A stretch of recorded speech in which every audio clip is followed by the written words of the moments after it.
Guten Tag, WAP. This is Mr. Linegar. Let's make history today as we go over Unit 1, Day 9. And today we're going to go over the Mongol dynasty, and we're going to talk about their conquest of most of Eurasia.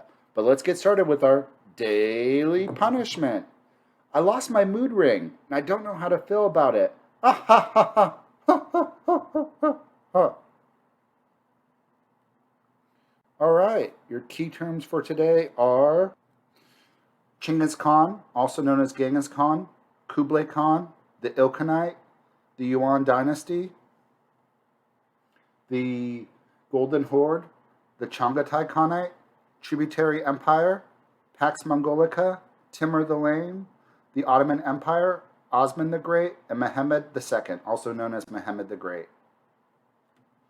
We are going to go over Genghis Khan, his background and his rule, the Mongols after the Great Khan, after Genghis Khan, and the nomadic dynasties that arose after the Mongols, the Turks and Timur the Lame.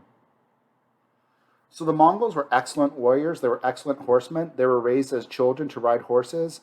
As young as 4 or 5, they could ride horses. They would be in their saddles sometimes up to like 18 hours a day. They would eat, drink, even sleep in on their horses. They were accomplished archers. They were light cavalry. They would ride their horses and shoot their bow and arrows. They were raised in the saddle to be able to hunt as children. The Mongol armies were entirely cavalry. They depended on speed and mobility in their assaults and their success to be successful. Let's talk a little bit about Genghis Khan, also known as Genghis Khan. He's going to unify the Mongol tribes by alliances and conquests. He's going to merge the different tribes into an empire. He will conquer northern China. He'll overrun one of the smaller Chinese dynasties, the Xia. Towns which resist the Mongols will be used as examples. The Mongols will be moderately tolerant if the people were willing to surrender and they didn't resist. If people did resist, the Mongols would destroy the whole town, kill the women and children, make an example of that area. Some of the examples of the Mongols' harshness: when they defeated a Russian army, they took all the enemy soldiers, they laid them on the ground, they put wooden beams, like wooden planks on top of them, like they were ground. And then they had the Mongol soldiers step on them. They put tables, beer kegs, food. And the Mongol soldiers had a party on top of them as it slowly crushed them to death. Another example would be something like this: boiling people alive. They would also do things like take enemy children that they captured outside of a town and catapult them into the town. So you'd see like these dead children flying into the town to encourage you to surrender. That's messed up.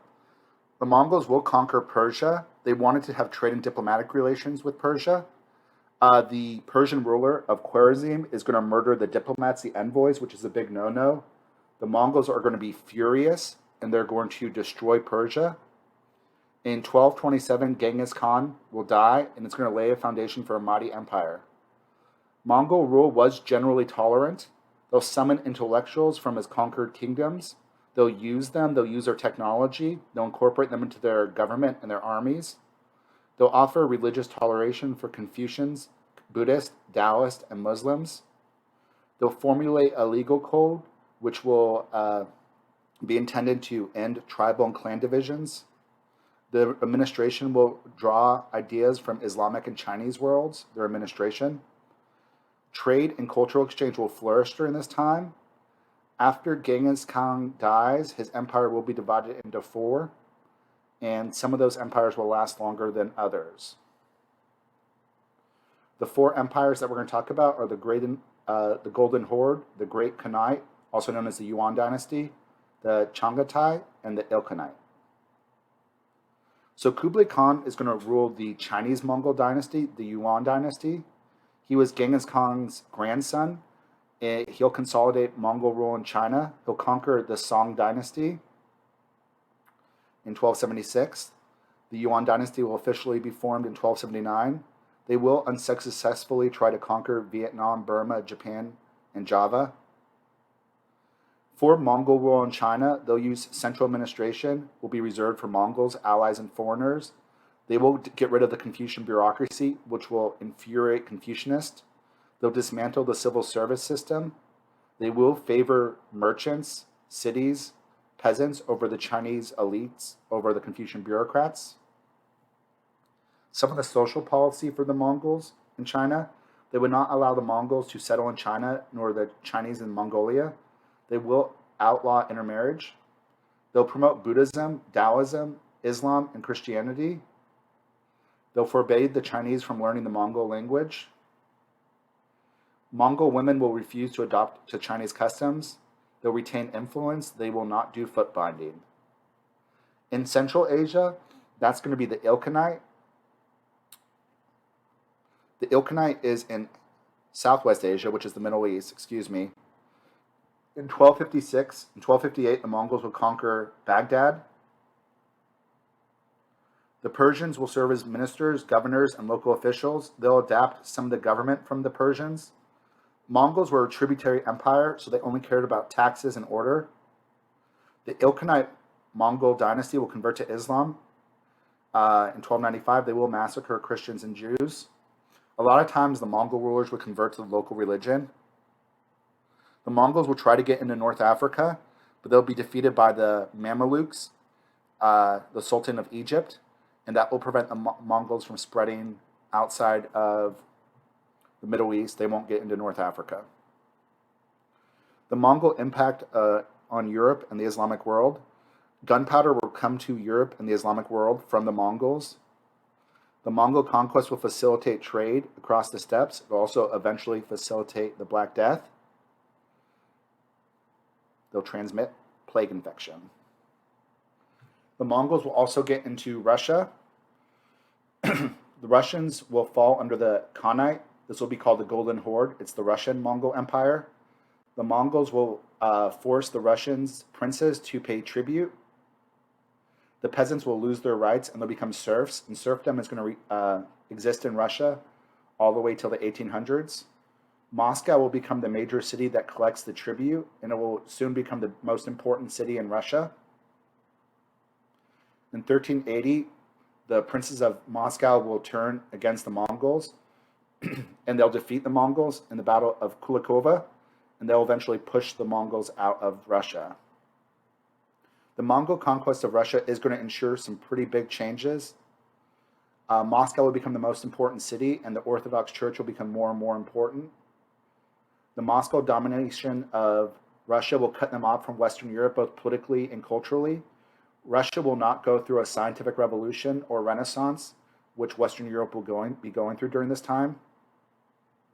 At first, the Christian reaction of Mongols was positive because at first they were attacking the Muslims. They thought they were potential allies against the Muslims. The assault on Russia proved that optimism was a miscalculation. Let's talk about some of the results of the Mongol conquest. The empire is going to create the largest trade zone of continuous rule in history. They're going to create the largest empire in world history.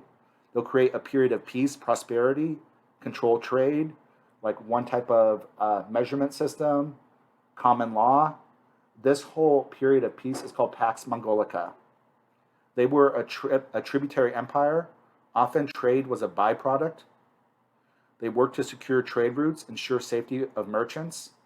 They helped form merchant trade associations with insurance. They created a courier system with relay stations for the post office for mail. They united Eastern Europe, Southwest Asia, South Asia, East Asia in their network. They will do diplomatic missions with other areas. They'll establish relations with Korea, Vietnam, India, and Europe.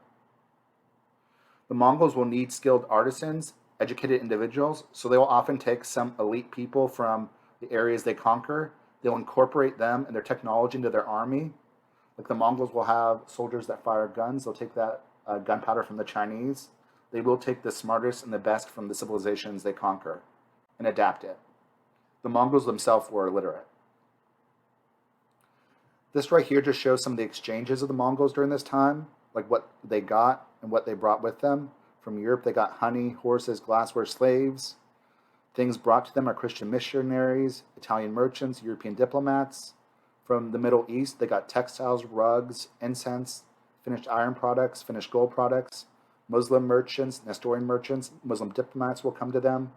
From South Asia, they get spices, gems, perfumes, textiles.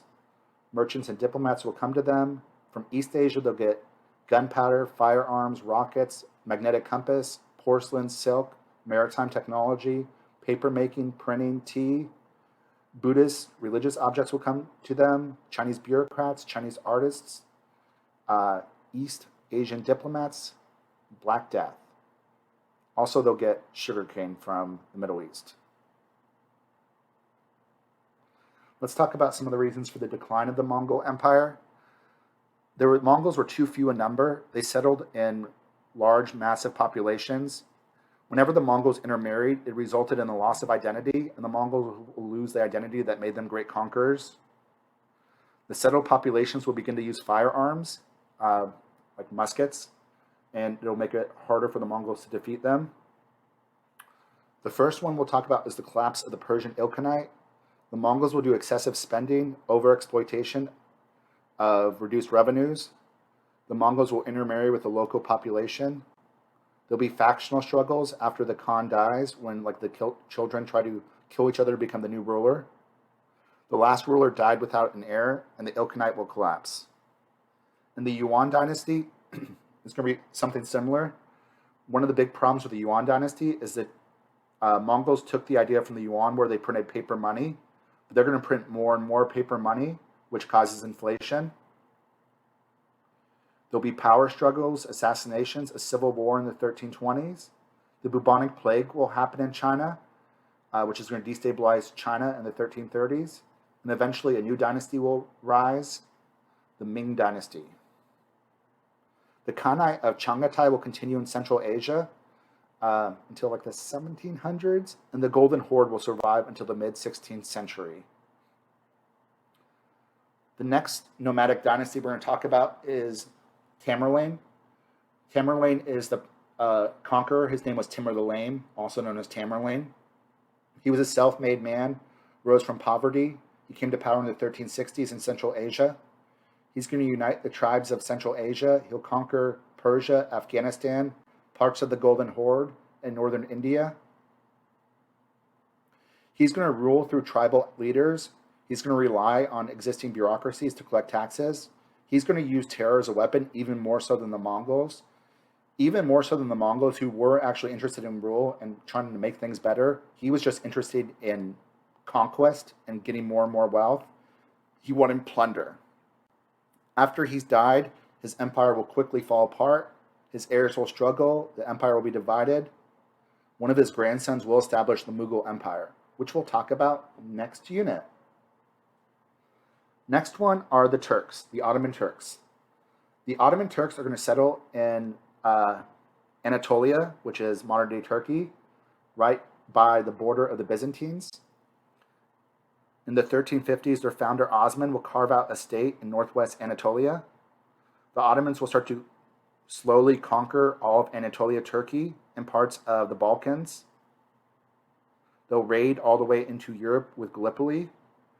The Ottomans in 1453, under Mehmed II, will conquer Constantinople and will defeat the Byzantine Empire. The Ottomans will be a major player for the next couple units. The Ottomans will get even bigger after this. All right, guys, that's all I have for you for today. Until next time, deuces. Deuces, deuces.